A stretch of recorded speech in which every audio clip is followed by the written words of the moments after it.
에베소서 5장 15절로 21절 말씀. 그런즉 너희가 어떻게 행할지를 자세히 주의하여 지혜 없는 자같이 하지 말고 오직 지혜 있는 자같이 하여 세월을 아끼라. 때가 악하니라. 그러므로 어리석은 자가 되지 말고 오직 주의 뜻이 무엇인가 이해하라. 술 취하지 말라. 이는 방탕한 것이니 오직 성령으로 충만함을 받으라. 시와 찬송과 신령한 노래들로 서로 화답하며 너희의 마음으로 주께 노래하며 찬송하며 범사에 우리 주 예수 그리스도의 이름으로 항상 아버지 하나님께 감사하며 그리스도를 경외함으로 피차 복종하라.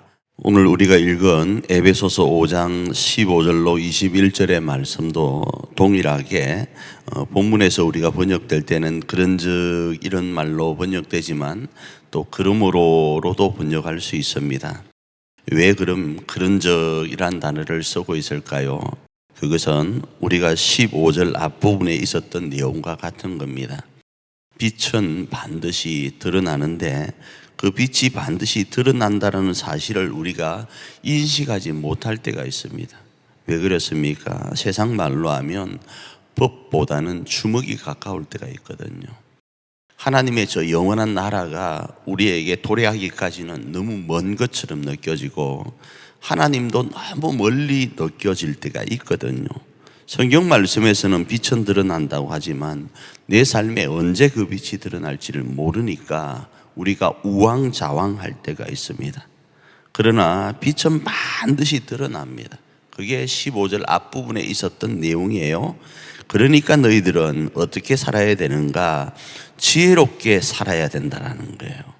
그럼 어떻게 지혜롭게 살 것인가? 이걸 생각하라는 거예요. 이 지혜라는 단어는 우리가 야고보서를 살펴볼 때도 말씀을 드렸죠. 이 야고보서에서 등장하는 지혜는 어떤 지혜인가 하면 시련이 있다는 거예요. 인생은 다 시련 가운데 있는데 그 시련을 이길 수 있는 지혜를 하나님께 구하라, 이런 말씀이 야고보서 1장에 있었습니다. 그와 같이 지혜롭게 살아야 되는데 어떻게 지혜롭게 살 것인가를 생각하라라는 거예요. 그러면서 하나님이 오늘 우리에게 여러 가지를 말씀하시는데, 첫째, 세월을 아껴라, 이렇게 말씀을 합니다. 여기서 세월을 아끼라는 이유는 세월이 악하다라는 거예요. 악하여서 부끄러운 모습으로 그냥 살아가고 있어요. 이 말은 빛이 다시 드러날 거라는 생각을 못하고 살아가고 있다는 거예요. 주 예수의 강림이 우리 가운데 주어질 것으로 생각하지 못하는 거예요. 법보다는 주먹이 가까워서 언제 나에게 법이 적용될지 모르는 상태로 살아간다는 거예요. 어쩌면 이건 너무 힘들어서, 사는 게 그냥 너무 지겹고 힘들어서 그냥 되는 대로 살아가는 모습과 같을 수 있습니다. 그게 세월이 악하다 표현인 거예요. 두 번째로는 세월이 어때서 악한가? 자기 중심적으로 살아가는 거예요. 이 땅은 공동체입니다. 다시 말씀드릴게요. 이 땅은 공동체예요. 우리 홀로 살아갈 수 없습니다. 그런데 세상은 자기 홀로, 자기 중심적으로, 자기 만족만을 위해서 살아간다는 겁니다. 이런 내면에는 뭐가 있는가?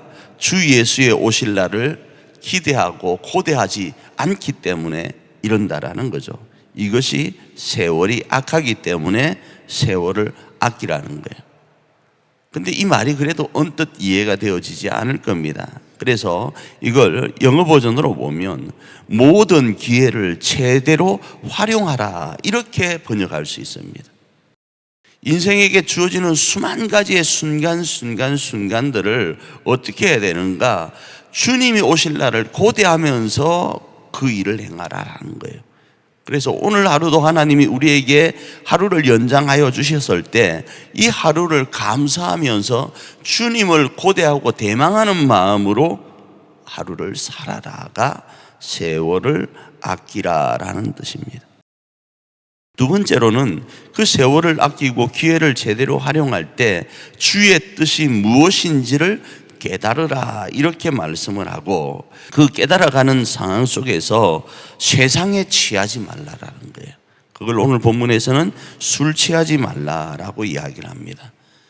왜 술 취하지 말라라고 할까요? 주의 뜻을 알기 위해서는 세상에 취하기보다 성령에 취하라라는 거예요. 그래야 주의 뜻을 알고, 그래야 우리가 성령 안에서 주의 뜻을 알고 순종할 수 있기 때문에 그런 겁니다. 그러지 않으면 절대로 우리 자기 중심적인 생각이 우리를 지배할 수밖에 없기 때문에 성령 충만해야 되는 거예요.